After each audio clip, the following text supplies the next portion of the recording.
Muy bien, entonces vamos a continuar pues con la programación de las clases del curso de radiología y diagnóstico por imágenes. Entonces vamos a empezar en la clase número de la 14ª semana y el tema que vamos a revisar el día de hoy pues va a ser anatomía y patología de la columna y cráneo, ¿no? Cosa que también ustedes con las clases de osteoarticular ya tienen también una base. Ah, ya, gracias. Sí, tiene razón mi marcación. Una base de, gracias Nicole, una base de, eh, sobre todo los signos que revisamos, ¿se acuerdan los signos elementales en el sistema óseo? Inclusive cuando revisamos la parte articular también de la evaluación sistemática. Algo parecido también vamos a revisar y complementar, obvio, con este segmento también que es interesante por el hecho de que hay de la patología en consulta externa, es un buen porcentaje el dolor, sobre todo de la columna vertebral, ¿no? Tiene que ver mucho hoy por hoy por los estilos de vida, el sedentarismo, ahora que paramos más tiempo sentados, inclusive por el sistema de las clases. Ustedes igualmente nosotros en el hospital paramos más sentados, ahora estamos cada uno en ambientes pues separados cumpliendo las medidas por el tema de la pandemia. Igualmente en cráneo, ¿no? Todo lo que es patologías a nivel de, sobre todo la bóveda craneana, y donde van a ver ustedes, vamos a volver a repetir, pues, los signos. Un ratito, 2 minutos, por favor.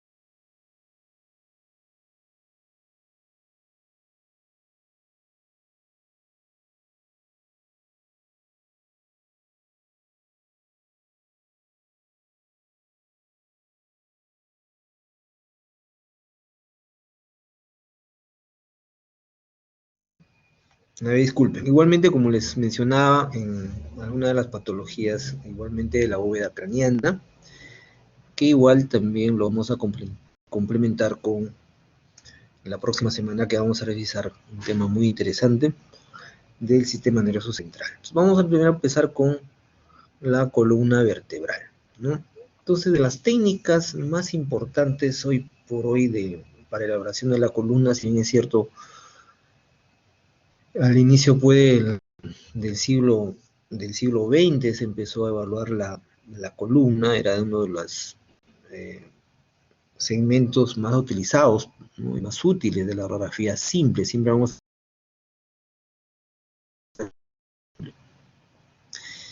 Pero ya con el tiempo, ¿no? Ya como ustedes saben, en la década de los 70 se introduce la tomografía computada, ¿no? Y en los años 80 ya en la parte clínica, ¿no?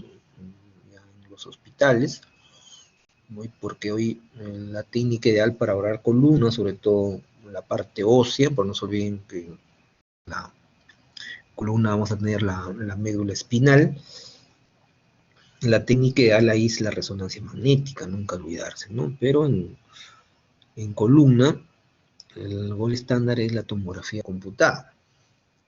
La radiografía ha quedado para ciertos estudios, sobre todo en caso de ver patología sobre todo en caso de las escoliosis o la lordosis, como vamos a ver más adelante.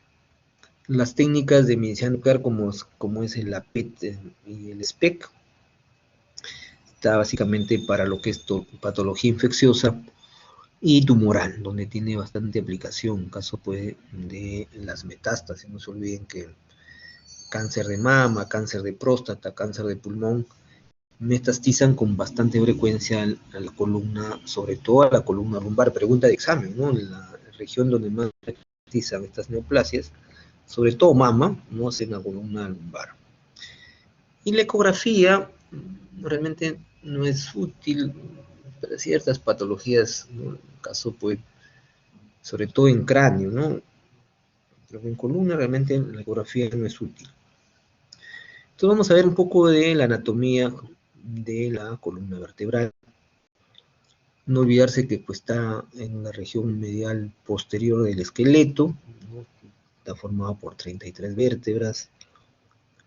No olvidarse que estas vértebras se unen por articulaciones, sea intervertebrales o interapofisiarias, ¿no? Que realmente es más posterior. Y los elementos, pues, como vamos a ver ustedes, sobre todo de una vértebra, ¿no? Los elementos básicos, por eso que vuelvo a repetir que la técnica ideal para volar una vértebra, ya sea la cervical, la dorsal, la lumbar o la lumbosacra, es de la tomografía. Porque como ustedes ven, pues tiene su cuerpo vertebral excelente, no olvidarse que es donde más asientan las lesiones, sobre todo las tumorales, ¿no? Al igual que también a nivel de, ¿no? Los pedículos que ven ustedes acá, está la estructura, ¿no? Porque también una parte importante de la vértebra es el arco posterior, como si ustedes han visto, es una vista de arriba, ¿no? De arriba hacia abajo, ¿no? El agujero vertebral, también conocido como agujero raquídeo, que ustedes saben, por acá transcurre pues la médula espinal, tiene su apófisis transversa, como saben son dos, ¿no? Del lado derecho y del lado izquierdo, miren las apófisis transversas, la apófisis espinosa, tiene dos pedículos, como ya les dije, en el caso del lado derecho y el lado izquierdo, ¿no? Las láminas que también son pues fundamentales, ¿no? Que también son, entonces asienta bastante patología, ¿no? Y las apófisis pues articulares, como ustedes no tienen tanto en este caso, mira, una apófisis articular, la del lado derecho, la apófisis articular del lado izquierdo, ¿no? Y no se olviden que ahí está como las inferiores, en este caso lo estamos viendo las superiores, las inferiores se suponen un poco más abajo. Con la anatomía de la vértebra es importante también desde el punto de vista radiológico para poder identificar no solamente patología tumoral, sino también infecciosa, y sobre todo en el arco posterior para valorar patología degenerativa, que es bastante frecuente, sobre todo ya en pacientes mayores de 50 años, ¿no? Esa es una vista superior, y ya observen una vista lateral, lo que les hablaba, miren, el pedículo, no olviden que son dos pedículos, el cuerpo vertebral, ¿no? Va a depender, claro, va a depender la forma del tipo de la vértebra, ¿no? Esa vértebra es una vértebra dorsal, ¿no? E igualmente miren las facetas, para donde sea ahí la articulación con las costillas, la apófisis articular, la apófisis transversa con su respectiva faceta también para la costilla, y miren la apófisis articular y lo que ya hemos visto hace rato, la apófisis espinosa, ¿no? En la estructura que tiene mayor dimensión, no se olviden pues el cuerpo vertebral. Entonces, siempre vamos a hacer también igual, como hemos visto en algunos segmentos, ¿no? Una evaluación sistemática, en este caso radiográfico. Empezamos primero con, siempre en el algoritmo diagnóstico, con una radiografía simple, ¿no? Sistemático de la columna vertebral. Si ustedes se dan cuenta, igual como hemos revisado, hay que hacer un estudio de manera ordenada, o como ustedes sucesivo, y primero, al igual que hemos visto en patología osteoarticular, debemos pedir siempre dos incidencias, ¿no? La anteroposterior y la lateral, ¿no? Para con eso nos permite pues, una mejor evaluación de la columna. De la misma manera tenemos que hacer una visión del conjunto de la línea, hay una línea retrocorporal que me va a servir muchísimo para ver si hay alguna desviación en el eje, ¿no? Y con eso puedo yo sospechar, sobre todo patología pues traumática, que me ayuda muchísimo, ¿no? O infecciosa, muchas veces. Igualmente la degenerativa, porque una espondilolistesis, por ejemplo, hay un desplazamiento de la línea, Igualmente en el plano antero-posterior. Luego vamos a abordar los cuerpos vertebrales, como ya vimos, que es fundamental por las patologías que se asientan en esta estructura. Los arcos posteriores, que lo vimos en los esquemas anteriores, donde visualizamos pues, los pedículos, las láminas y las apófisis, tanto las superiores como las inferiores. Las articulaciones intervertebrales, ¿qué significa entre vértebra y vértebra? Y las interapofisiarias, miren qué importante, ¿no? No solamente las intervertebrales, sino también las interapofisiarias, como ya les dije, que es bastante frecuente, que se va degenerando conforme aumenta pues, la edad del paciente. A partir de los 50 años ya un buen porcentaje de pacientes empiezan a tener patología degenerativa. Y por último, los tejidos blandos paravertebrales, ¿no? Sobre todo para valorar patología infecciosa. Entonces hacemos una visión de conjunto, como les comenté, ¿no? De los cuerpos vertebrales, no olvidarse pues de están superpuestos, ¿no? O sea, ustedes lo conocen perfectamente, hay 7 vértebras cervicales, 12 dorsales, 5 lumbares, las 5 sacras y que están fusionadas, igualmente las coxigias que están, pues son 4 que también están fusionadas. Entonces hacemos una incidencia antero-posterior, ¿no? Y como ven ustedes ahí las famosas curvaturas también fisiológicas, ¿no? La curvatura cervical, la que es más pronunciada es la dorsal. En caso de ustedes nos daría más tiempo, ¿no? Para poder evaluar pues, cuándo se van alterando estas curvaturas fisiológicas, ¿no? La lumbar, la sacra, igualmente la coxigia, ¿no? No se olviden que la línea justamente lateral, ¿no? Esta sería una incidencia lateral, me permite ver, como ya les mencionaba, la línea retrocorporal que más o menos se pronuncia así, de esta forma. Y sobre las curvaturas fisiológicas, y uno puede ya considerar por un parámetro que ya vimos, para ver si hay alguna alteración en el eje, ¿no? Entonces vamos a ver primero la columna cervical, ¿no? Los, igualmente cervical, la dorsal y la lumbar, ¿no? Entonces, ya, como ya les mencioné, de las incidencias va a ser la útil la anteroposterior, la que van a ver ustedes a continuación. Antes, obvio que se introduzca pues la tomografía, ¿no? Con la tomografía estas incidencias han pasado un poco a la historia, como siempre les digo. La tomografía ya me da, pues, como ustedes saben, diferentes planos, ¿no? O cortes, si gustan, ¿no? Los cortes axiales, coronales, y ya definitivamente esto, pero para una evaluación, de repente ustedes que van a trabajar también en hospitales, como en tiempo de Serum, donde puede haber un equipo de rayos X, podrían pacientes solicitar sin ningún problema, y de todas maneras se van a utilizar estas incidencias, ¿no? Igualmente la lateral, como ya les dije, se pueden hacer también incidencias oblicuas, ¿no? Las transorales, ¿no? O inclusive funcionales, ¿no? En hiperflexión, hiperextensión, para ver, no olvidarse que en la columna cervical es bastante frecuente la patología degenerativa, como vamos a ver más adelante. Entonces, algunas de las estructuras de la columna cervical, ¿no? Miren, este es el esquema, acá viene ustedes la radiografía simple, miren la apófisis odontoides, miren acá qué bonita que se ve, ¿no? Que vamos a ver en una de las patologías, lo que se conoce como la impresión basilar, por ejemplo, ¿no? Entonces ahí tienen, miren, el número 1, el plátano intercorporal superior, el 2, el inferior, el 3, como ya vimos, el cuerpo vertebral, ¿no? El 4, por ejemplo, la apófisis espinosa, que también lo vimos, acá miren en el esquema, la apófisis espinosa se sigue en la línea, esta es una línea medial, longitudinal, para ver también, obvio, el eje, miren cómo se visualiza, pues, miren su densidad, ¿no? De las apófisis espinosas. El 5, los pedículos, que se ven muy bien acá los pedículos, observen, ¿no? Los pedículos son como unos ojitos, miren acá los pedículos, ¿no? Un poco más radiopacos. El número 6 es el espacio pues, interapendicular, donde están los pedículos acá. El 7, que corresponde pues, a la apófisis unciforme, ¿no? Ahí tienen, miren, el 8 el espacio de Luschka, ¿no? Entre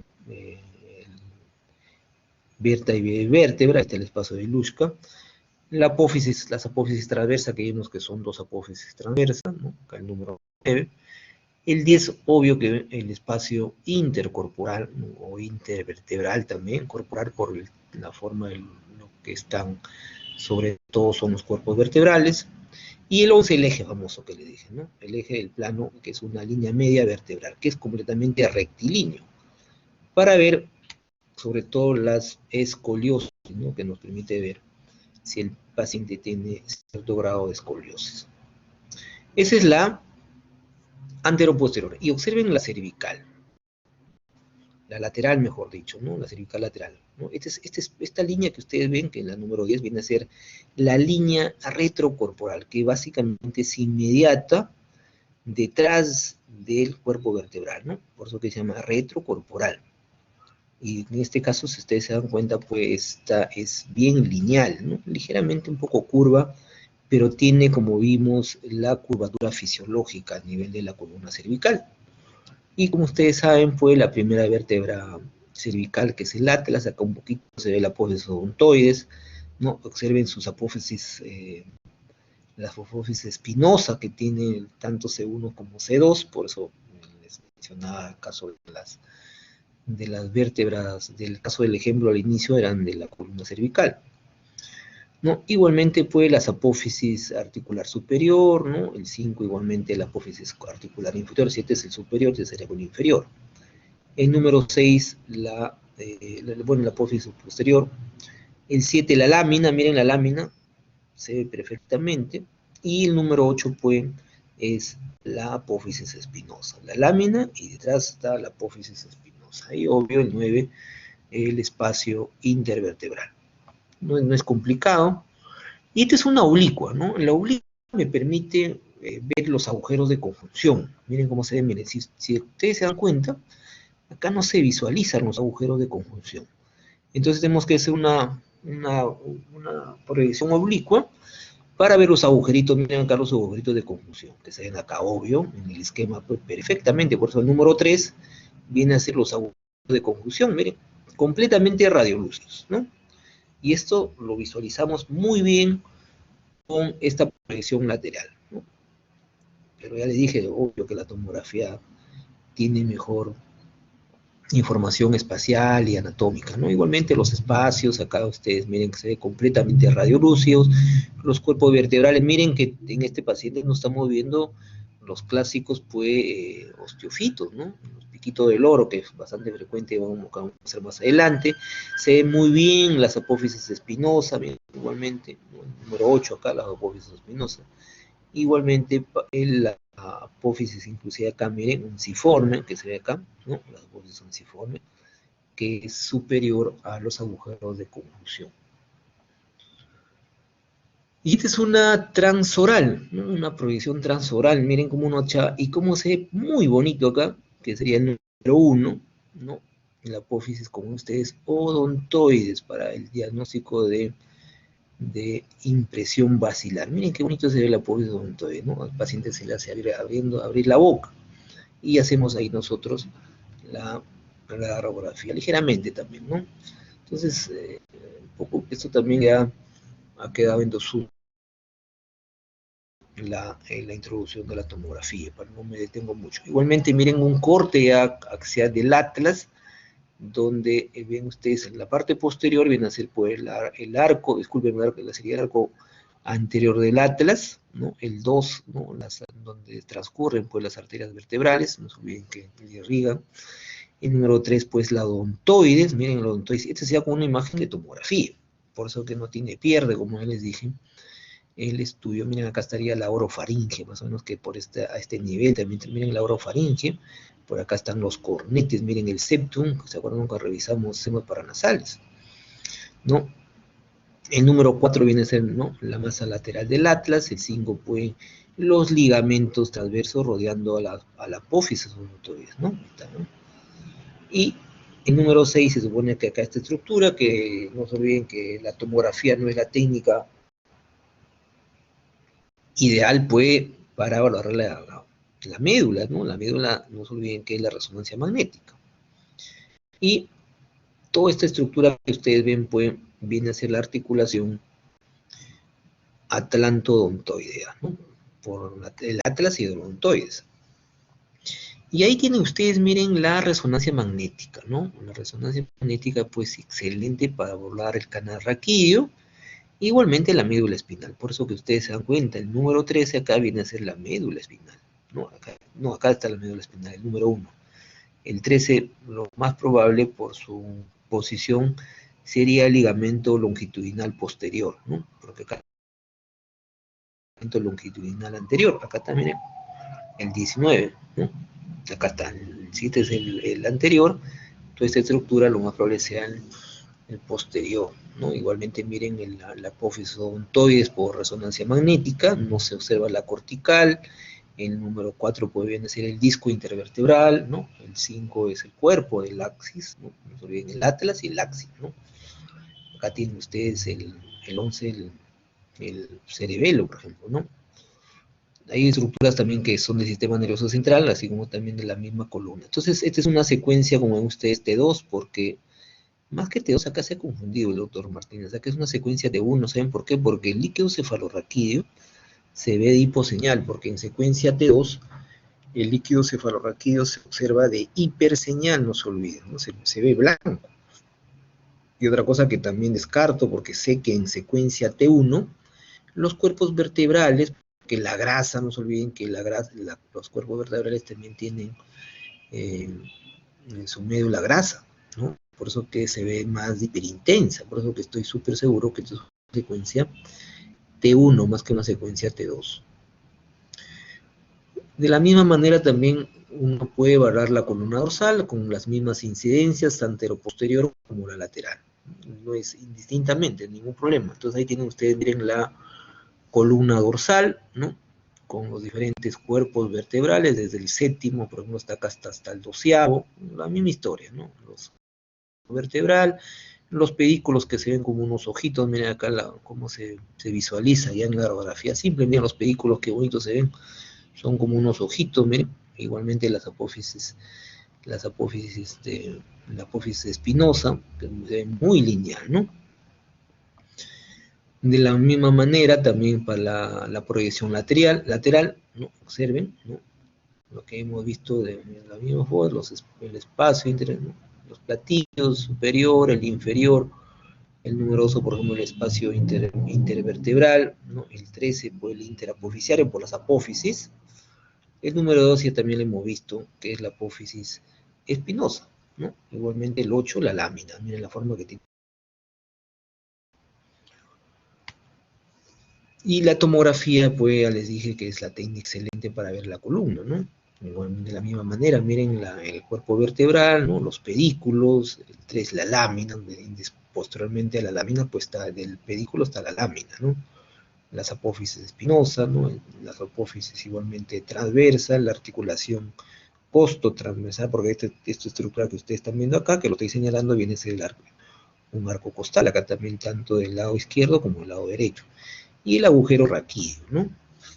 Esto sí es una secuencia T2, ¿no? Acá también se ha confundido el doctor Arcolacho, al contrario, esto es una T2 porque el líquido cefalorraquídeo, no se olviden que en secuencia T2 se observa de hiperseñal, ¿no? Por eso que se ve blanco, ¿no? Y los discos intervertebrales, no se olviden, porque tienen agua, pues no olviden el núcleo pulposo, por eso que cuando ya se hidrata por la edad, ¿no? Se producen las hernias discales, ¿no?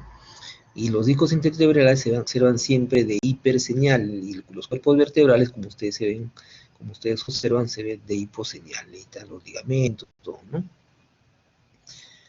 Y si nosotros un poco oblicuamos también la resonancia, sí se ven, por ejemplo, miren, los agujeros de conjunción, ¿no? Los agujeros de conjunción se ven mucho mejor en la resonancia magnética. Pues ahí tienen, miren, los 13 los agujeros de conjunción.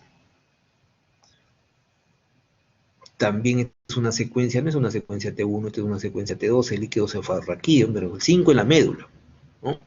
De la sustancia blanca y la sustancia gris, por eso que se ve más de hiperintensa, ¿no? Igualmente el cuerpo vertebral, ¿no? La lámina, un poco más posterior, el espacio de suranoideo, como usted. Entonces, en la resonancia magnética, como ustedes ven, el hueso tiene poca señal, ¿no? Por el hecho que tiene menos agua. Y en la lumbosacra, también igual las incidencias, ¿no? La anteroposterior, la lateral, las oblicuas, y podemos acá también hacer una proyección funcional. Miren ahí, igual el número 5, los pedículos, aquí tenemos pedículos, miren, la apófisis transversa, la espinosa, disculpen, el número 10, acá, igual el 8, la lámina, se ve perfectamente la lámina, miren acá todas estas estructuras que ven, ¿no? Igualmente los pedículos, siempre les menciono que lo que se llama las apófisis transversas, miren que no se ve muy bien, acá se ve mejor, miren las apófisis transversas, igualmente los platillos intercorporales inferior, superior. De la misma forma, ¿no? La columna lumbar lateral, perfectamente se ven los cuerpos vertebrales, acá está desde L2 hasta L5, hasta igualmente S1, los pedículos que más o menos tienen este nivel, miren que se ven muy bien en los espacios intercorporales o intervertebrales, acá sí se observan mucho mejor los agujeros de conjunción, acá sí no hay necesidad de hacerlo pues, de manera oblicuo como en la columna cervical, ¿no? Miren los agujeros de conjunción. Esto es importante para que ustedes vayan a ver sobre todo patología, como vamos a ver más adelante, de la espondilolistesis. Y si nosotros hacemos una lumbar oblicua, nos dan la imagen clásica del perrito, ¿no? El perrito, sobre todo el terrier, un perrito escocés, ¿no? Donde el ojito viene a ser el pedículo, ¿no? Mira acá el pedículo, el ojito. El número 2, que viene a ser la apófisis articular superior, que sería acá, miren la orejita, miren una de las orejitas de acá. El número 3 es la hipófisis transversa, que se ve acá también. Miren la apófisis que sería el hocico. Acá también se ve el hocico del perrico, amigo. El istmo, que es clave el istmo acá, que se ve la pars interarticularis, ¿no? Esto cuando se rompe se produce la espondilolistesis, ¿no? Por eso igualmente el 5 de la apófisis inferior, que viene a ser la pata delantera, miren acá, la patita delantera, miren ahí. El 7, la apófisis articular inferior, también acá, la pata trasera. Y la apófisis que se ve acá, la justa por acá, que sería la colita, ¿no? Entonces, esta es una típica imagen, pues, con una proyección lumbar del oblicuo. Entonces, los discos intervertebrales está formado, como ya les dije, por anillo fibroso PNF, el famoso núcleo pulposo, que es central, ¿no? Y va desde D7 hasta D8, de arriba como es abajo, igualmente tiene el espacio intervertebral triangular a nivel de L5 hasta S1, de vértice posterior. Entonces, básicamente los discos intervertebrales pues, lo evaluamos perfectamente nosotros con la resonancia magnética. Y en la anatomía del cráneo, ¿no? Las imágenes igual de la misma manera, la radiografía básicamente pues una técnica que cada vez va perdiendo su utilidad, ¿no? Básicamente para ver patología traumática sobre todo, ¿no? Porque igual lo ha superado ampliamente la tomografía computada, ¿no? En la resonancia magnética va a ir muchísimo para ver todo lo que es sistema nervioso central, como ya le dije, lo vamos a hacer. La ecografía no tiene, como hemos visto, utilidad. Igualmente la resonancia, la técnica de imagen nuclear, sobre todo para ver patología tumoral infecciosa, tanto en el caso del SPEC como la PET, que no se olviden que significa tomografía por emisión de positrones, y el SPEC, tomografía por emisión de fotón único. Las incidencias, igual lateral, hacemos también anteroposterior, la transorbitaria, la semiaxial y axial. Es un poco también nosotros lo hemos visto en mucho articular. Pues un poco vamos a ir avanzando un poco más rápido, ¿no? En las incidencias laterales, pues vamos a ver las clásicas imágenes de las suturas, ¿no? Por ejemplo, acá tienen las suturas, miren acá se ven muy bonitas, completamente radiolúcidas, miren, ¿no? Miren acá, esta línea bien completamente radiolúcidas. Vamos los vasos diploicos, igualmente algunos de los senos venosos, ¿no? tampoco se ve por estas, ¿no? Signos venosos acá. Y en la incidencia lateral podemos dividirlo por la fosa anterior, ¿no? En la fosa media, donde está básicamente pues, la silla turca, con la hipófisis, mira, vayan viendo su forma, su amplitud, y por último la fosa posterior, ¿no? Donde está pues así como hemos visto el temporal, ¿no? Que muestra tanto su porción petrosa como la porción de la escama, que también le hemos revisado cuando hemos hecho pues, el hueso temporal. Entonces, ahí tenemos también algunas imágenes radiopacas que son muy, que le digo, fisiológicas, ¿no? En este caso, pues no hay una imagen típica que se ve en las proyección lateral, ¿no? Sobre todo calcificaciones, ¿no? Los plexos coroideos que se van calcificando, ¿no? ¿No? Pero en este caso no, hay estas variantes normales, diría, ¿no? En caso de lo que más podemos visualizar nosotros en la fosa anterior, ¿no? No olvidar si tenemos la fosa anterior, la fosa media. Ahí tienen, por ejemplo, miren los techos orbitarios, ¿no? La lámina cribosa, ¿no? La cresta ósea, inclusive todo lo que es el plano ya del hueso senoidal, ¿no? Esto básicamente en la fosa anterior. Como le dije, en la fosa media, ¿no? Donde vamos a ver básicamente, pues, la silla turca, ¿no? Vayan viendo para ver el tema de algunas patologías, ¿no? Por ejemplo, como hipertensión endocraniana, una de las más frecuentes, ¿no? O indirectamente los macroadenomas hipoficiarios, ¿no? Por ejemplo, miren las clinoides, ¿no? El tubérculo celar, la pared anterior, ¿no? El fondo, la lámina cuadrilátera atrás, ¿no? El 6, la entrada de la silla turca, el 7 las fosas temporales y el número 8, como no sé si ustedes recuerdan, acá tenemos pues los senos esfenoidales.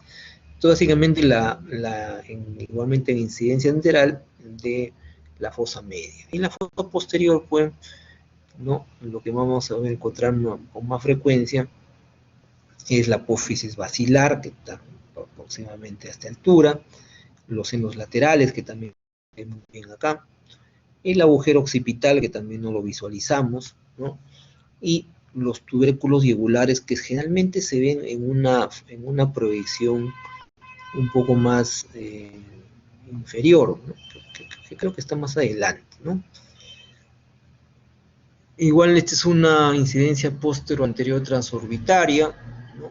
Miren cómo antes de la tomografía echábamos mano de la misma radiografía simple, ¿no? ¿Se acuerdan ustedes que lo hemos mencionado eso también, la apófisis crista galli o cresta de gallo, ¿no?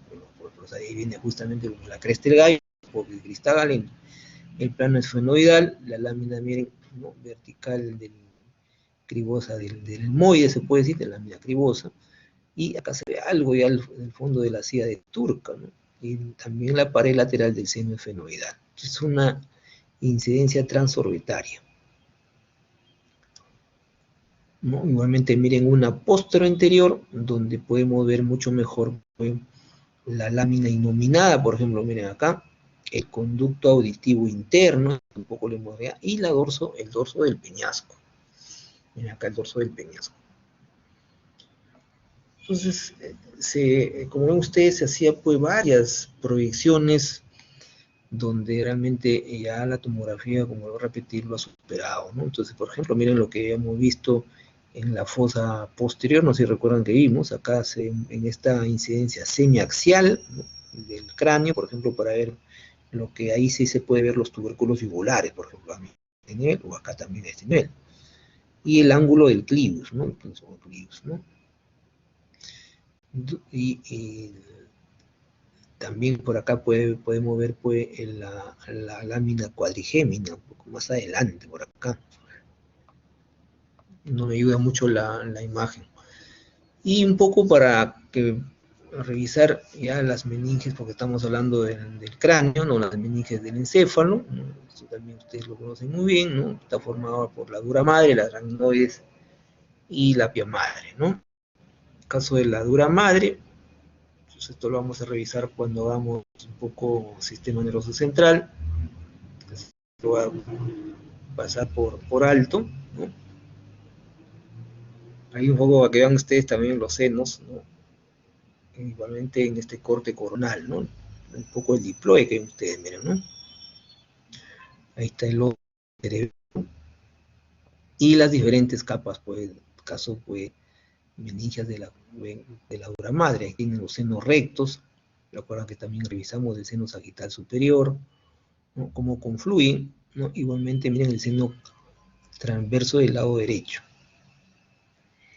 Y la gainoides, que como ustedes saben es masa vascular, ¿no? Por eso que tiene todo el espacio subaracnoideo, ¿no? Inclusive las velocidades acá para transcurre, por ejemplo, en este corte, ¿no? El seno longitudinal superior, ¿no? Y como se acuerdan que vimos también en la calota, podemos ver también los lagos diploicos, los vasos diploicos, ¿no? Que se visualizan radiolúcidos. Y por último, la piedra madre, ¿no? La que es más fina, ¿no? Así como la aracnoides era avascular, la piedra madre ya es vascular, que es una membrana que ya recubre el encéfalo y la médula, ¿no? Que estas estructuras definitivamente lo vamos a visualizar mucho mejor con la resonancia magnética. Igualmente, no olvidarse del líquido cefalorraquídeo, ¿no? Que es producido por los plexos coroideos, ¿no? Y todo lo que su circulación es en el sistema ventricular y el espacio subaracnoideo, que igualmente lo vamos a visualizar mucho mejor en la resonancia magnética. Por eso que lo estoy pasando un poco esto, porque cuando hagamos el sistema nervioso central lo vamos a revisar con más detenimiento. Por ejemplo, acá para poder, mira, ahí está el cuerpo calloso, ¿no? Todo el plexo coroideo acá en los ventrículos laterales, el tercer ventrículo, el cuarto ventrículo, y ahí pues tiene, como ven ustedes, la circulación, la dinámica del líquido cefalorraquídeo. De la misma manera, para ver las arterias y venas del sistema nervioso central, ya esto también lo hemos revisado, ¿no? La técnica ideal, pues la angioresonancia, donde uno puede evaluar perfectamente las arterias cerebrales, ¿no? Aquí tienen ustedes igualmente el polígono de Willis. Esto de la misma forma lo vamos a ver mucho mejor en resonancia, cuando evaluemos pues, el sistema nervioso central. Y también con angioresonancia, el estándar desde el punto de vista de no invasivo, para ver las venas, ¿no? Por ejemplo, ya vimos el seno longitudinal superior, el inferior, ¿no? La gran vena de Galeno, el seno recto, por ejemplo, acá igualmente el seno transverso, miren el seno, en este caso el seno senoideo, ¿no? Y acá tienen ustedes la vena yugular interna. Entonces, con la técnica de la resonancia magnética, obvio que esta es con sustancia de contraste, la que más utilizamos el gadolinio. Muy bien, entonces vamos a hacer algunas patologías, ¿no? Vamos a empezar a evaluar patologías de la columna vertebral. Como siempre, en el mismo orden, ¿no? Empezamos primero con procesos congénitos, ¿no? Alteraciones de la posición, lesiones traumáticas, procesos degenerativos, infecciones, alteraciones de los discos intervertebrales y, por último, tumores tanto benignos como malignos, ¿no? De lo que son los procesos congénitos, de lo que más viene, pues, ¿no? Inclusive para el examen, ¿no? Es la famosa hemivértebra, ¿no? O también la asimilación del atlas, que lo vamos a ver a continuación. Por ejemplo, la hemivértebra, ¿no? Para la hemivértebra siempre vamos a empezar primero con la orografía, por eso me interesa la línea media, ¿no? Vertebral, se dan cuenta. Y ahí ya ven ustedes que pierde la línea retrocorporal, ¿no? En este caso, miren.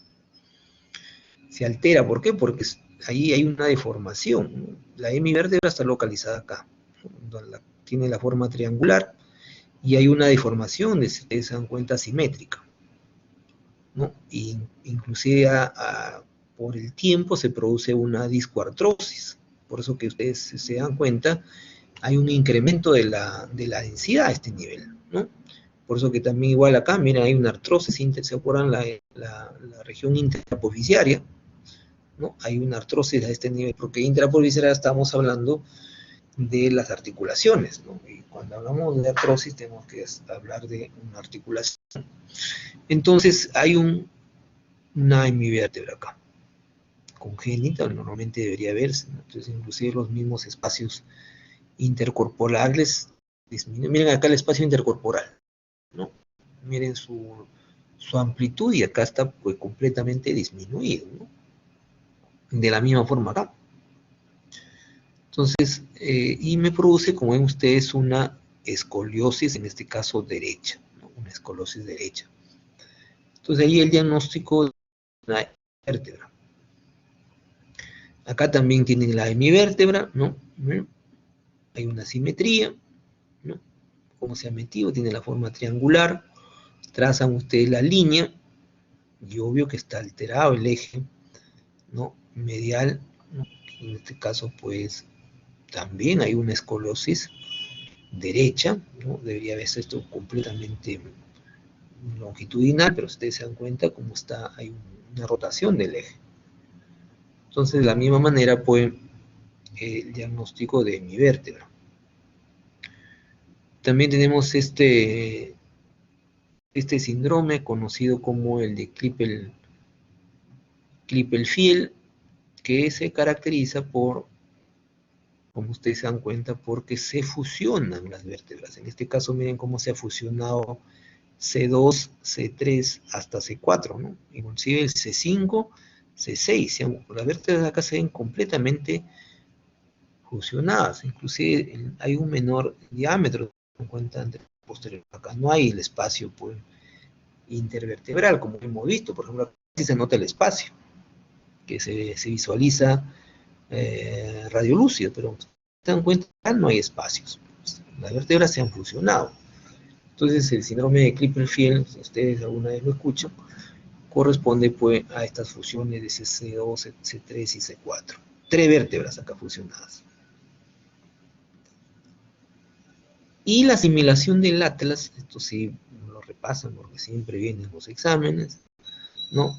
Ya el atlas se localiza, la característica es que se localiza ya en el agujero occipital, normalmente no. Entonces miren acá la apófisis basilar, la odontoide, ¿se acuerdan que lo repasamos acá? No se ve muy bien, y el tubérculo anterior del atlas, ¿no? Entonces la característica fue de esta patología de la simulación del atlas, que vamos a verlo también, un parámetro conocido como el, más adelante creo que no está en esta diapositiva, ¿no? La famosa línea de Chamberlain, ¿no? Que lo trazamos del paladar duro hasta la base del cráneo. Igualmente miren el tubérculo posterior del atlas, el borde posterior del agujero, o sea, normalmente la apófisis odontoide es, ¿no?, un poco insinúa su entrada al agujero occipital, pero acá pues está completamente, ¿no?, cedido, se puede decir, ¿no? Por eso que produce también un compromiso a nivel del sistema nervioso central. Igual otra imagen de una simulación del atlas, ¿no? Miren, el axis, la fusión también, ¿no? También se asocia a la fusión de C2, C3, ¿no? La de Klippel-Feil, y el atlas que, como les dije, está en el agujero pues, occipital, lo que normalmente no corresponde, ¿no? Muy bien, ¿alguna pregunta? Se dan cuenta que bastante de las diapositivas, a pesar de eso, he tratado de mantenerme el tiempo que corresponde para evitar pues, no atrasarnos también con el tiempo. No sé si tienen alguna pregunta, sino para ir cargando la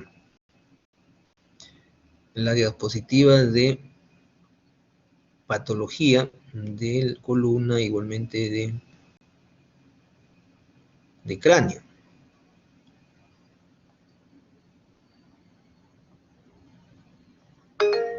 Sí, Nicole, dime.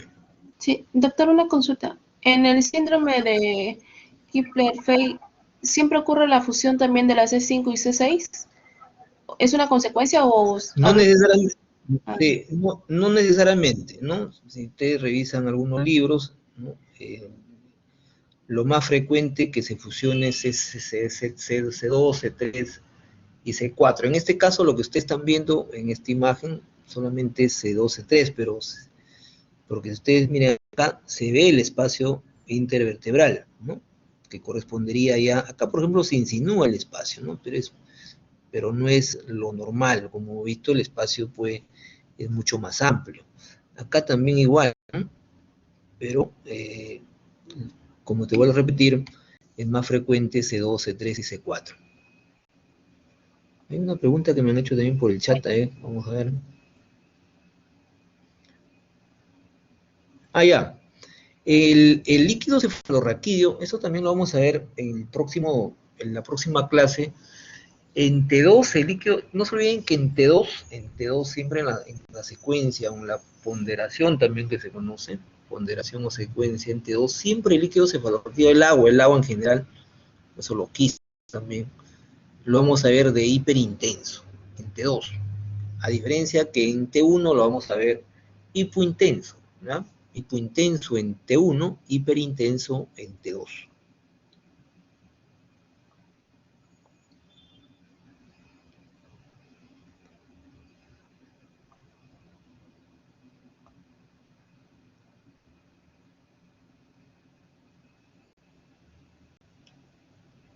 Entonces vamos a continuar con patología de la columna.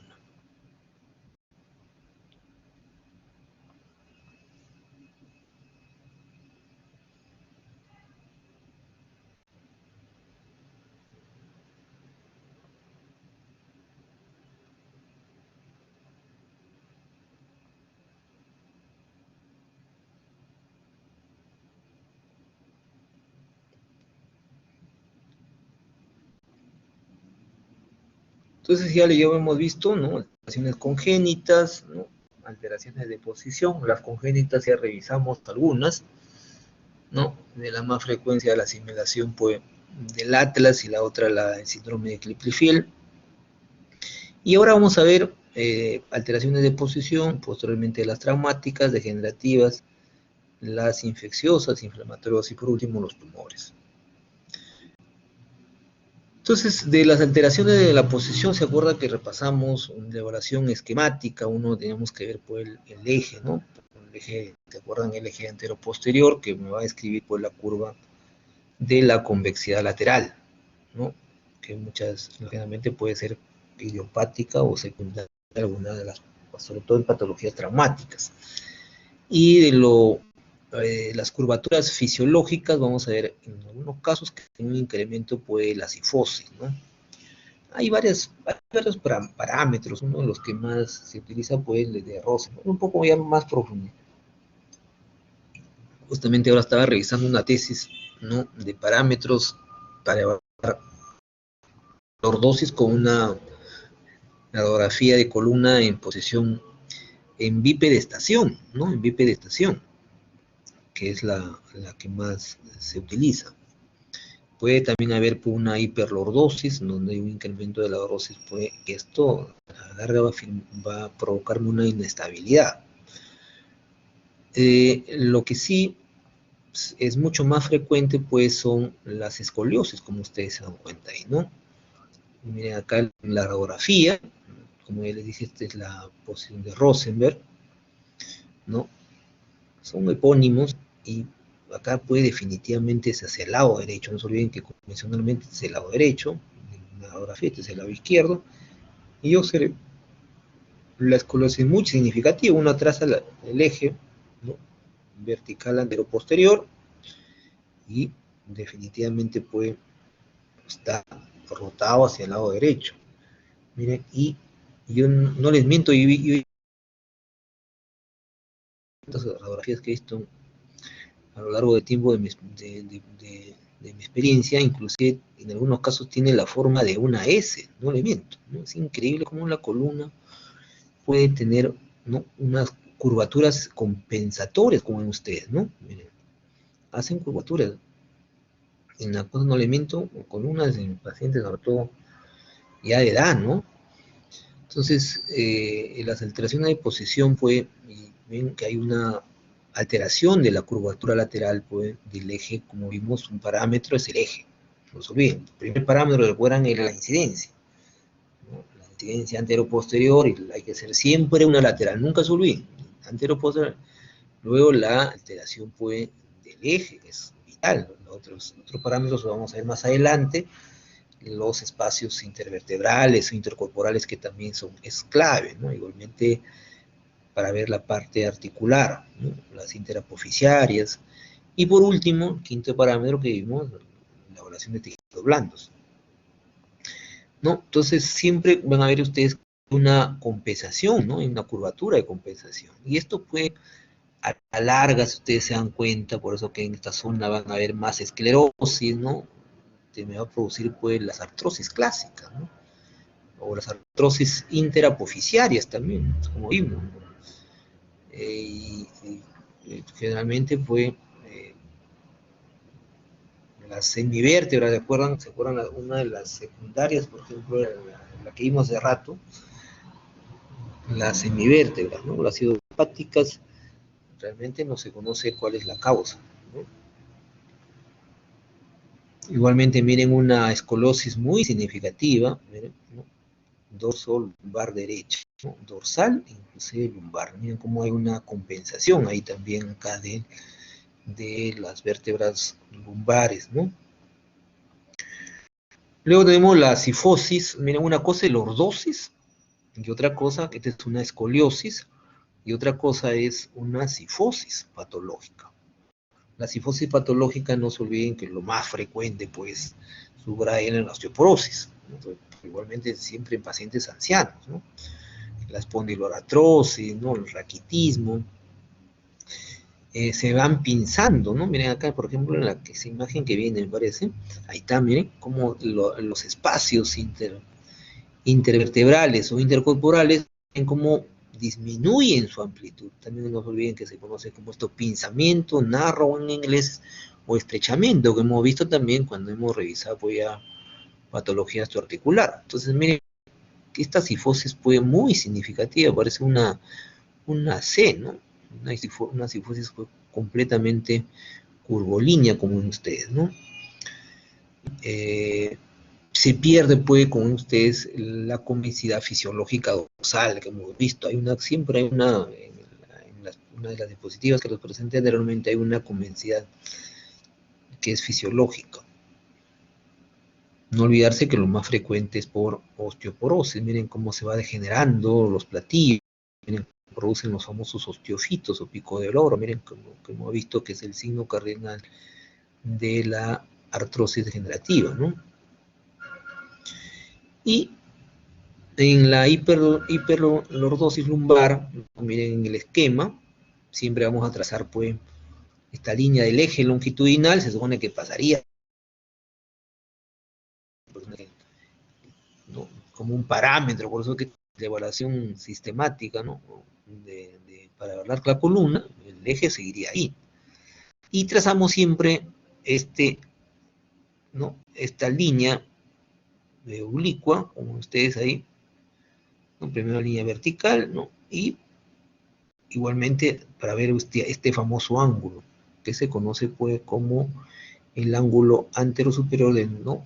Que también se denomina promontorio, ¿no? Entonces ahí tienen las vértebras lumbares de L3 hasta L5 con sus respectivos espacios, sus agujeros de conjunción, ¿no? Y este trazo me sirve muchísimo cuando se produce la espondilolistesis, como vamos a ver más adelante, que es bastante frecuente, ¿no?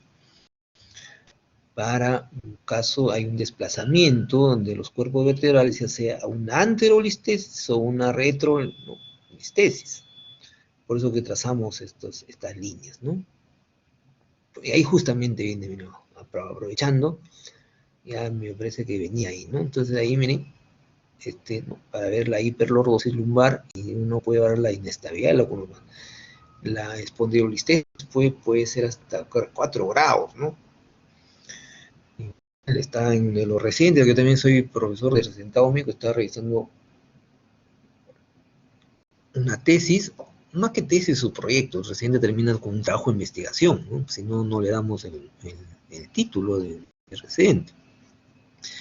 Y estaba haciendo un tema también igual de espondilolistesis. Claro, espondilolistesis con tomografía, ¿no? Entonces miren cómo hay ese desplazamiento, como les dije, ¿no? ¿Qué se produce acá? Como ya les dije, el cuellito del perrito, de este perrito escocés. El istmo. la pars interarticular también se llama, ¿no? La pars interarticularis. Por eso que mira, hay una lis es una fractura de los sismos en L5. Se rompe y lamentablemente, pues la flecha que ustedes están viendo ahí, miren, ¿no? Donde se produce pues la fractura, el cuello de la parte interarticular, y esta fractura, ¿no?, crea la inestabilidad y en este caso el cuerpo vertebral, miren cómo se desplaza anteriormente. Por eso que esta es una espondilolistesis anterior. Entre L5, porque esta estructura que ustedes están viendo acá viene a ser S1, ¿no? Entonces L5, S1. Entonces hay un desplazamiento del cuerpo vertebral anterior. Porque la línea negra, como ustedes están viendo ahí, pues se hace una discopatía propia de trabajo. Entonces, esta es una línea clásica que se llama trazando el eje, como ya hemos visto, en escalón, ¿no? Retrocorporal en escalón, porque debería venirse así, ¿no? Ahí debería verse la línea. Si yo trazo acá con el lapicito, de otro color, ¿no? Bueno, color negro, por decirlo, debería continuar acá la línea, ¿no? La línea retrocorporal. Ahí. Pero si ustedes se dan cuenta, pues es, ¿no?, está hacia adelante, por eso forma, como dice la línea, hacia un escalón, ¿no? Como un escalón, como cuando uno sube a un piso superior. Entonces, esta es una típica imagen de una espondilolistesis. Que no se olviden que es bastante frecuente, ¿eh? Sobre todo en pacientes mayores de 60 años. Entonces, las fracturas, ya hablando ya de lesiones traumáticas, ¿no?, de la columna vertebral, ya vimos de la estabilidad de la columna, las clásicas escoliosis y la lordosis, no se olviden, y las fracturas, pues, como ustedes pueden ser las axiales, ¿no?, caída vertical de la cabeza, cuando uno ve ahí, o también por hiperflexión, cuando hay un choque frontal con el cinturón, por ejemplo, de seguridad, los que manejan, traumatismo, un accidente, o también puede ser por hiperextensión. Es importante todas las lesiones traumáticas a nivel, pues, de la columna cervical, por la importancia de, pues, el paciente se puede quedar cuadripléjico, ¿no? Como ha sucedido con muchos, por ejemplo, en caso de ustedes han podido seguir a este piloto de Ferrari, Michael Schumacher, que tuvo un traumatismo axial y ha quedado cuadripléjico, ¿no? Entonces ahí, como ven ustedes, en caso del traumatismo axial, hay fractura del cuerpo de los arcos posteriores, por eso que repasamos, recuerdan, de un cuerpo, de una vértebra, sus partes, ¿no? ¿Se acuerdan? Los arcos posteriores, que esto puede ser por aplastamiento, también estallido, ¿no? Las fracturas cominutas, por eso hay fragmentos corporales, ¿no? Y estos pueden ingresar, obvio, por eso, al canal medular, y si ingresan al canal medular, pues producen pinzamiento, no solamente o comprensión de la médula, o pueden también seccionar la médula, por eso el paciente puede quedarse cuadripléjico para toda su vida, o también, obvio, pinza en el espacio invertebral. Entonces, por eso es que es importante, ¿no?, la atención que uno debe tener a las fracturas. Por ejemplo, miren, pregunta de examen, ¿no? La fractura de Jefferson, nunca se olviden, es de la cervical número 1, o sea, del atlas, ¿no? Por eso miren la fractura del arco posterior. Este es el arco posterior, ¿no? Entonces miren la fractura, no se olviden que la definición de fractura es una línea, una solución de continuidad que completamente radiolúcida. La radiolucidez acá, ¿no? Y obvio que la técnica ideal es la tomografía. Miren en la fractura de Jefferson también. La línea de solución de continuidad, completamente ya no radiolúcida, sino sería hipodensa en tomografía, ¿no? Y observen lo mismo. Acá está indemne, que este es el agujero de las arterias vertebrales, miren acá. Y acá pues toda la parte inclusive del arco posterior, no solamente miren en la parte anterior, sino también posterior, las líneas de continuidad hipodensas. Esa es una fractura de Jefferson, o sea, son de tipo axial. Pero también puede haber de hiperflexión, la fractura, pregunta de examen, entonces siempre vienen los exámenes para ustedes, obvio. Y lo que me produce acá en la de hiperflexión, ¿no?, siempre trazo la línea retrocorporal, nunca se olviden, acá está, miren, la línea retrocorporal, que sería el 5, trazo, detrás, y observen acá la fractura. Por eso que hay el famoso escalón, ¿no? La imagen de escalón que vimos igualmente en la espondilolistesis, no está continua. Y también, obvio, el aplastamiento en cuña, ¿no?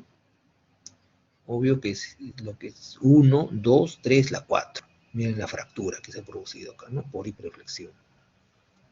Y también, a la larga, pues, porque hay una disminución acá del espacio, porque también entre C3 y C4, hay un incremento de la amplitud del espacio inter, porque se acuerdan que estas son las apófisis espinosas.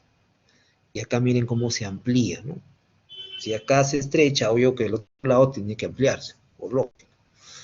Entonces, estos son los signos clásicos de una luxofractura por extensión, por hiperflexión. Porque la que viene, disculpe, es por hiperextensión.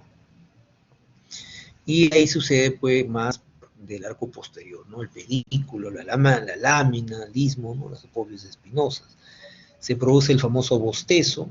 ¿Qué significa el bostezo? Como cuando uno abre, pues, la boca, bostezo, donde hay ya no disminución, no pinzamiento, sino aumento de la amplitud del espacio intervertebral. Y la espondilolistesis. ¿Qué era la espondilolistesis? El desplazamiento anterior, o puede ser antero, por eso se llama anteroespondilolistesis, o retroespondilo. Espondilo significa columna, nunca se olviden.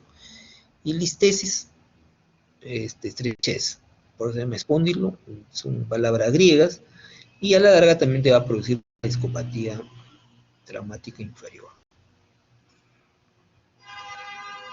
Luego de patología traumática pasamos a patología degenerativa, que esto ya ustedes lo conocen muy bien, ¿no? También muchas veces vienen los exámenes, por eso lo repasan.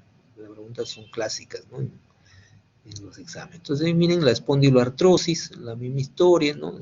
Bastante frecuente en la columna cervical, pacientes ya de ancianos, y lo que vamos a ver, pues, con ustedes, ¿no? Las clásicas imágenes, los famosos osteofitos, nunca se olviden, ¿no? ¿No? Los número 2, los ofitos, o pico del oro, ¿no? Que se ven imágenes con ustedes ahí, por la presión que ya tienen, también disminuyen, pues, como ven ustedes, el espacio intercorporal, ¿no? Intercorporal o intervertebral, corporal o por las vértebras. Las clásicas geoda, la esclerosis, miren perfectamente la esclerosis, ¿no? Las interapofisiares, todo lo que es interapofisiares hay esclerosis. Con todos, inclusive hay una disminución también del espacio interapofisiar, ¿no? Ahí tienen ustedes apófisis de la parte de las apófisis transversas, obvio, ¿no? Igualmente, alteraciones de los discos intervertebrales se van pinzando conforme va pasando la edad, como ven, y traumas. Lo más frecuente, pues, no se olviden el E5, S1, o también a nivel cervical, C5, C, es lo más frecuente, ¿eh? La edad, miren, 40 años. Y otro de las típicas patologías degenerativas, nunca se olviden, producto, ¿no? Es la hernia del núcleo pulposo, que la técnica de imagen ideal para ver hernias, no se olviden, pregunta de examen, es la resonancia magnética. Y la pregunta que me hizo una de sus compañeras, ¿no? Miren, en T2, esta es una secuencia T2 también, ¿ah? T2, ¿por qué? Porque el líquido cefalorraquídeo lo visualizamos hiperintenso, o sea, blanco. Inclusive miren, los discos intervertebrales también se ven, ¿no? De color blanco o hiperintensos. Ahí también. Y a la larga, cuando se deshidratan por procesos ya de edad, ¿no? Miren cómo el núcleo y cómo a la larga me produce protrusión o compresión de la médula espinal. Miren cómo se ve acá la médula espinal y cómo está protruyendo, ¿no? Ahí produciéndole, pues, una hernia, como se dice, ¿no? Una hernia del núcleo pulposo, para que nunca se olvide. Entonces hay pinzamiento como signos, la protrusión, ¿no? Comprime ya la médula. Obvio que, ¿por qué me interesaba eso? Porque se acuerdan las raíces nerviosas, ¿para qué? Insistí en la proyección oblicua, en la radiografía simple de columna, visualicen bien los agujeros de conjunción, porque con los agujeros de conjunción no se olviden que ¿no? discurren pues las raíces nerviosas, ¿no? Por eso que ahí se puede, el paciente empieza a tener sintomatología, ¿no? Y bastante, no solamente el dolor, ¿no? Las famosas parestesias, ¿no? Se van adormecimiento los miembros inferiores, ¿no? Por el que también no solamente hay compromiso articular, ¿no? Sino también, ¿no? nervioso. Entonces las protrusiones no solamente pueden ser laterales, que en este caso por las raíces nerviosas en el agujero de conjunción, sino también posteriores, como dice que están viendo ustedes en esa imagen, ¿no? Para la médula espinal. Luego tenemos los procesos infecciosos, uno de los más importantes, ¿no? Lo que acá vamos a ver fue la enfermedad de POT, que es bastante frecuente en nuestro medio, porque en el Perú tenemos mucha tuberculosis, ¿no? Y se pueden localizar, como ustedes ven, en el cuerpo, en los discos, y ahí justamente viene el otro parámetro, por eso para ver la evaluación sistemática, ¿no? de la columna. Entonces uno puede evaluar también partes blandas. ¿Por qué? Por estas patologías, ¿no? Sobre todo el mal de POT. Y esta es la imagen típica, fue de una espondilitis, miren, litis, destrucción, ¿se acuerdan? De los signos elementales, ¿no? Que me producía de los signos elementales, ¿se acuerdan? Uno era la osteólisis,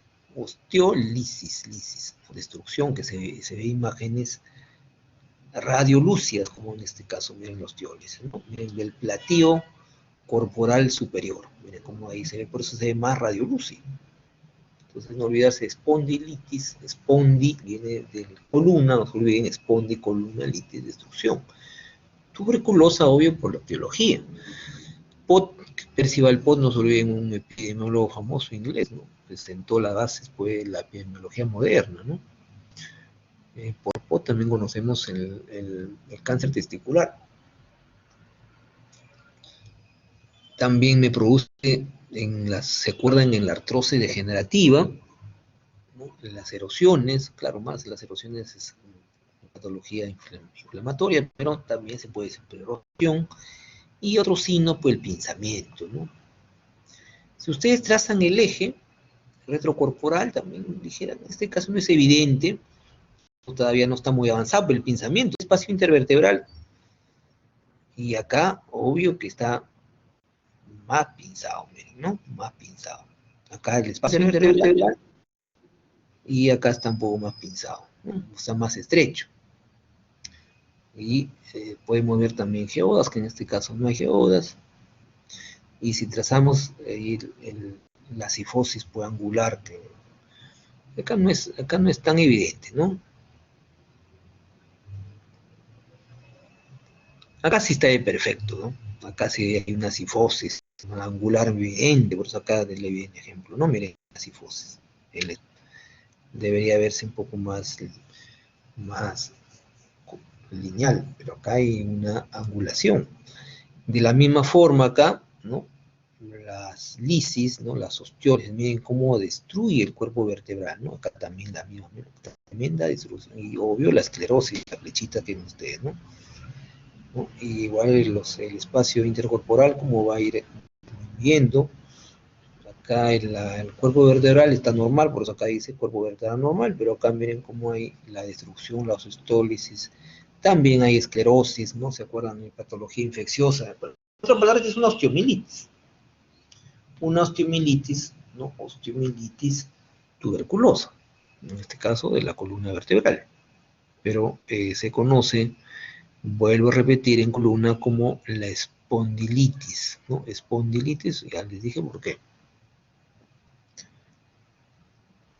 Miren cómo se va fusionando a lo largo y me produce, estos son los pedículos, miren los que ven ustedes, los ojitos de acá, los pedículos, pero miren acá los pedículos, ni se visualizan, los ojos se han fusionado por el mismo, la espondilitis tuberculosa común, es una complicación, y jaladito los pelos, ¿no? Por acá se ve las partes blandas porque hay un incremento de la densidad que corresponde pues a los abscesos, por eso que es el otro parámetro que hemos visto, ¿no? El otro parámetro, si ustedes recuerdan, era el quinto, cuando hay que ver los tejidos blandos, en este caso hay un absceso. ¿No? Igual acá también, acá está más el eje, miren como una cifosis angular terrible, ¿no? Trazando la línea y la destrucción, miren la lisis, ¿no? El estrechamiento y la esclerosis, tremenda esclerosis. Con la resonancia, pues la resonancia es la técnica ideal para ver partes blandas, ¿no? Miren acá todo el absceso que se ve, ¿no?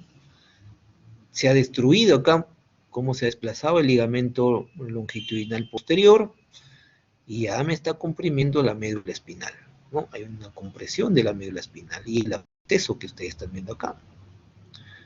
Un absceso que lo podemos ver mucho mejor. Es una secuencia T1. T1. Miren los discos intervertebrales ya se ven de hipointensas. No como en T2 que veríamos hiperintensas. Se ve muy bonito acá el ligamento longitudinal anterior y el posterior. Los tumores lo vamos a dividir pues, en benignos y malignos, ¿no? En caso lo más frecuente es que uno ve pues, de manera incidental, inclusive son los hemangiomas. Y los malignos, los cordomas, ¿no? Los condrosarcomas, y lo que más vemos también son las metástasis, ¿no? La metástasis ósea. De los hemangiomas, los signos puede que uno visualiza tanto en la radiografía simple como en la tomografía, ¿no? Que no se olviden que es una malformación pues, venosa, benigna, obvia, se ven las famosas trabéculas, miren, ¿no? Estas trabéculas que se observan radiolúcidas y las estriaciones que se ven, pues, radiopaquitas, miren acá, radiopacas, como unas estrías, ¿no? Y las trabéculas que se ven, pues, completamente, ¿no? Mucho mejor en la tomografía, como ustedes van a ver acá, miren, ¿no? Que se ven, pues, más engrosadas, miren, hiperdensas, ¿no? Miren las trabéculas acá, hiperdensas, ¿no? Y todo lo que ustedes están viendo, el resto, alrededor de las trabéculas, es tejido graso. Por eso su densidad grasa tiene. Acá tienen ustedes también la densidad. ¿Bien? Estamos viendo de la columna, o sea, de un cuerpo vertebral. Un clásico hemangioma. La metástasis, no olvidarse, que es más frecuente en columna, y se que le dije metástasis en la lumbar sobre todo, ¿no? Pero la que me da más esta vértebra en marfil, o sea, bien radiopaca, este tipo de metástasis más, yo que todos los días veo metástasis en el hospital, son las metástasis óseas, ¿no? Las metástasis óseas, como en este caso, pues, están localizados en L3, L3, L4, L5, ¿no? En la radiografía se ve radiopaca, en la tomografía se ve hiperdensa, ¿no? La resonancia va a depender en qué secuencia está. Si es en secuencia T1, secuencia T2. Por ejemplo, acá, miren. Sigue mal porque esto no es una secuencia T1, no es una secuencia T2, esto es una secuencia T1. ¿Por qué? Porque ustedes se dan cuenta, el líquido seborraquídeo se ve de hiposeñal. En secuencia T1, la grasa se observa de hiperseñal. El disco intervertebral ya les dije que en secuencia T1 se observa de hiposeñal, por eso que esta no es una secuencia T2, secuencia T1. Y las vértebras en secuencia T1 ya les dije, por la grasa debería verse así como ustedes, por eso que esto concluyente es una secuencia T1. Y en una metástasis osteoblástica sucede lo contrario, se ve de hiposeñal. Miren cómo ya también está comprimiendo la médula, miren. Este no es el disco, como vimos en la hernia discal, esta es la misma vértebra que está comprimiendo la médula espinal. Y ahora vamos a ver pues, el cráneo patológico, ¿no? El cráneo patológico. En el cráneo patológico vamos a ver cráneo, estamos hablando, porque por eso que me adelanté un poco que no iba realmente las diapositivas de la primera anatomía, cuando vimos la anoide, ¿no? Las cubiertas, eso se ve con resonancia magnética, jamás lo vamos a ver, pues, con estas técnicas en cráneo, la radiografía, ¿no?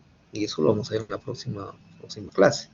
Entonces, en cráneo patológico vamos a ver las típicas imágenes radiolúcidas patológicas, ¿no?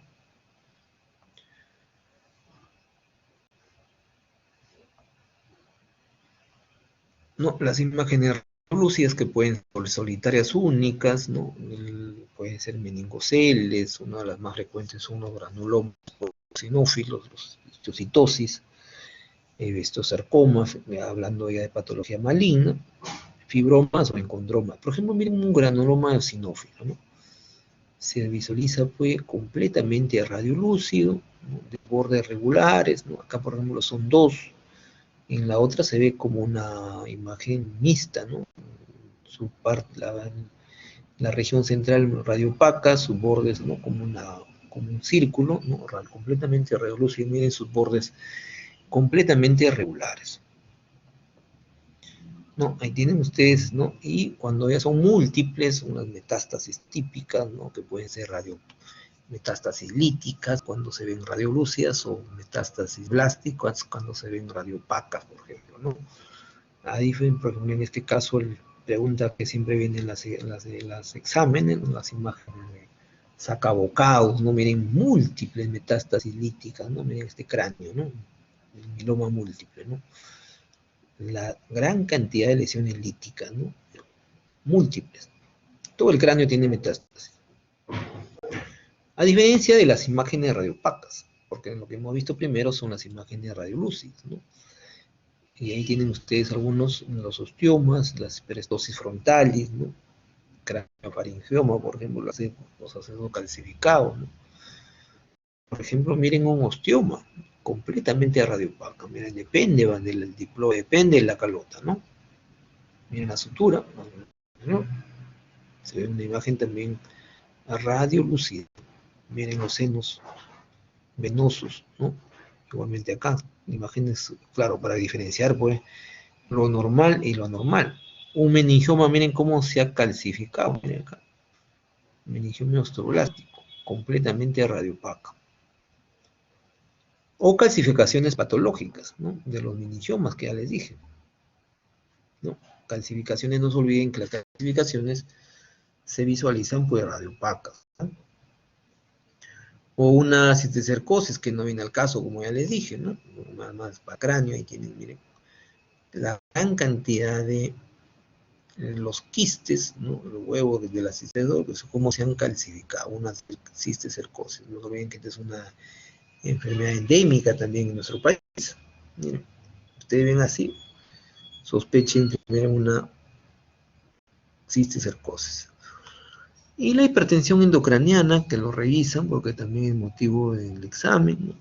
Entonces ahí van a ver ustedes que vamos a ver tanto los signos radiológicos a nivel de la bóveda, o también a nivel de la silla turca, ¿no? A nivel de la bóveda vamos a ver pues la osteoporosis generalizada, como ustedes ven. Hay en todo el cráneo hay una disminución de su densidad, por eso que hay una osteoporosis generalizada. Se adelgaza bien la tabla interna, ¿no? Del diploe, como hay un adelgazamiento de la tabla. Y acá también miran las flechitas que están señalando, ¿no?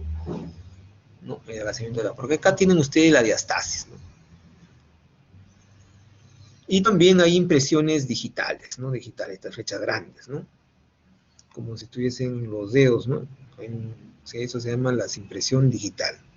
Y las suturas, como ven ustedes, las suturas, la frontal, ¿no? Se ha ampliado, por eso hay una diastasis, ¿no? Una diastasis. Una hipertensión endocraniana, aumento pues, de la presión a ese nivel. Y la otra forma de poder ver también de la hipertensión endocraniana es con los signos a nivel de la silla turca. Por eso que todos lo repasan, siempre viene en el examen, ¿no? Y ahí tienen ustedes algunos de los signos, ¿no? Uno es la depresión del tubérculo, celar, obvio celar, estamos hablando de silla turca celar. El 2, la osteoporosis de la pared anterior, miren cómo se ve más radiolúcido, debería verse más radiopaco acá. El aumento de la entrada, donde está pues la glándula hipófisis, la osteoporosis, y también hay un adelgazamiento. En general hay un aumento del volumen, ¿no? Hay un aumento del volumen. Entonces, diagnóstico por una hipertensión endocraniana. Algunas de las malformaciones craneanas congénitas, que ya vimos algunas, ¿se acuerdan? La platibacia, por ejemplo, es una. Van a ver ustedes ese cráneo en forma de un plato. La impresión basilar, que es clásica, que siempre viene en los exámenes. Y el encefalocele, con eso vamos a acabar. Entonces, en una de ellas, como un parámetro, tenemos que calcular el ángulo basal, ¿no? El ángulo basal que se calcula no siempre con la misma radiografía para ver la platibacia, ¿no? Que corresponde, como ven ustedes, a un ángulo, por eso se llama ángulo basal, ¿no? Trazan de la línea, como ustedes ahí, a nivel del dorso del peñasco, como ustedes ahí, ¿no? Y este ángulo debe ser aproximadamente de 150 grados, ¿no? Y en la parte posterior, hacia el agujero, como ustedes, occipital, debe dirigirse la otra línea, ¿no? Más que dorso del peñasco, disculpen, ya me he equivocado, ¿no? Este es el de la silla turca, estamos hablando, la región anterior porque la silla turca está acá, ¿no? Disculpen, este es el hueso esfenoides. Entonces, el peñasco va para la parte posterior. Entonces, ahí tienen ustedes en la región medial, y este ángulo, como ven ustedes, debe ser de 150 grados, pero cuando no es básicamente lo que uno evalúa es la base del cráneo, ¿no? La base del cráneo. Pero en la platibacia, ¿no? Sucede lo contrario, ¿no? Si ustedes se dan cuenta en la siguiente imagen, acá está, miren, para una platibacia, ¿no? Igual, en la región medial de la silla turca, que se ven ustedes acá el agujero occipital, ¿no? Dirijo las líneas, y acá calculo, tiene 170 grados, ¿no? 170. Entonces, en la platibacia hay un aumento de la amplitud por encima de, como se acuerdan mismo, de la luxación de cadera, ¿no? Que debe ser mayor de 30 grados, ¿no?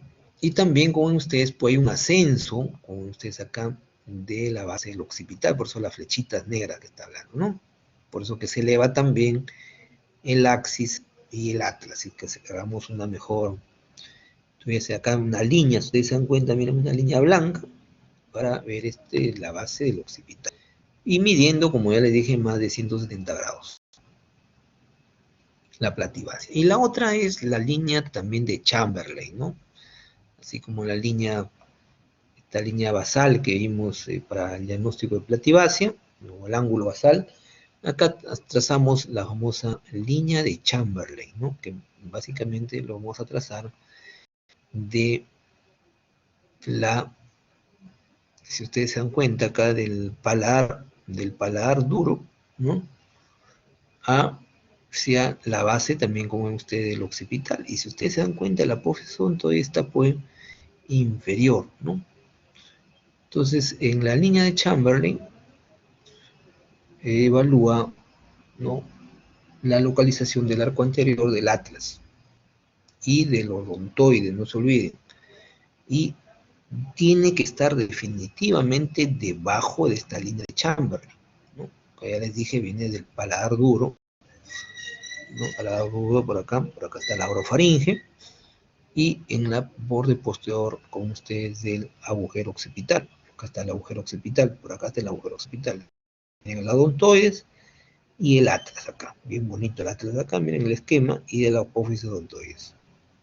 Tiene que ser. Pero en caso de la impresión basilar, sucede lo contrario, ¿no? Sucede lo contrario. ¿Por qué? Porque el atlas, que acá se ve bien bonito, cómo se insinúa, más que se insinúa, se visualiza ahí el odontoides, miren acá.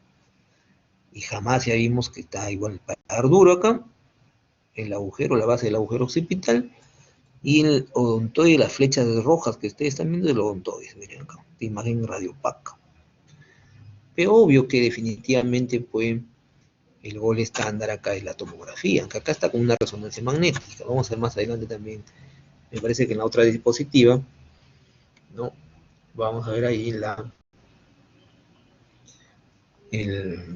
en tomografía también esta patología puede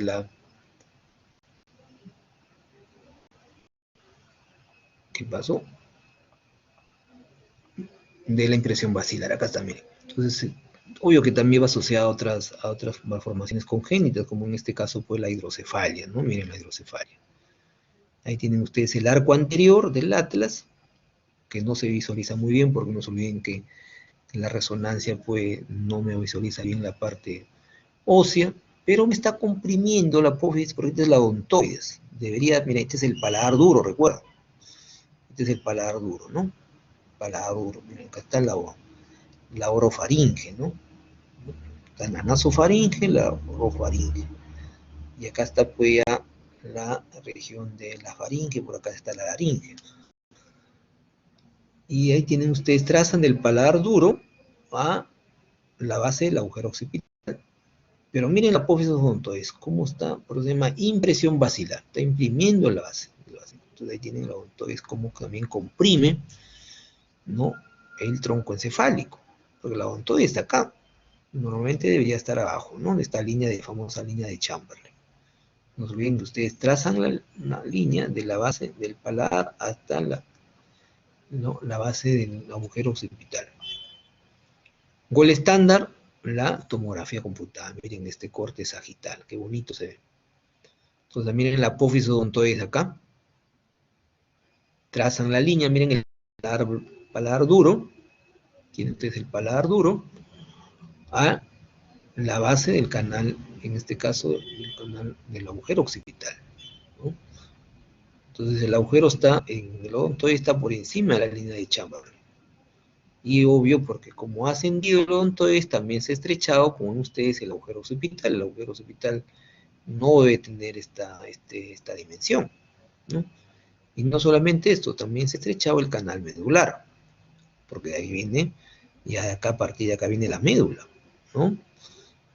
Y acá también se ha desaparecido el espacio occipito del atlas. Debe verse también a ver más amplio, ¿no? Pero por la impresión basilar de lo que se ha desplazado la odontoides, también hay más que desaparición, se ve, ¿no? También un estrechamiento ahí, ¿no? Y por último, el encefalocele, que lo vamos a ver nuevamente en la próxima clase, es esta patología, ¿no? Que también compromete a la larga, pero también el cráneo, ¿no? Miren acá como signos, ¿no? Hay un adelgazamiento del cuerpo calloso, ¿no? El descenso del lóbulo occipital, miren cómo es, hay un descenso del lóbulo occipital, y la línea, la solución de continuidad del occipital, porque esto todo que ven ustedes es el encefalocele. Se conoce como el encefalocele, ¿sí? Muy bien, chicos. Miren que hemos hecho una revisión amplia de las patologías, no solamente de la columna, sino también del cráneo, ¿no? Que igual lo vamos a complementar en la próxima clase con el sistema nervioso central. ¿Algunas preguntas? Miren que todavía hay algunos minutos.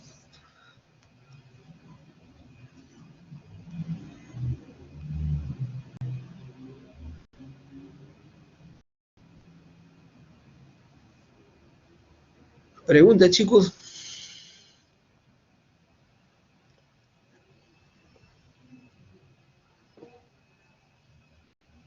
Todo está caro entonces, parece.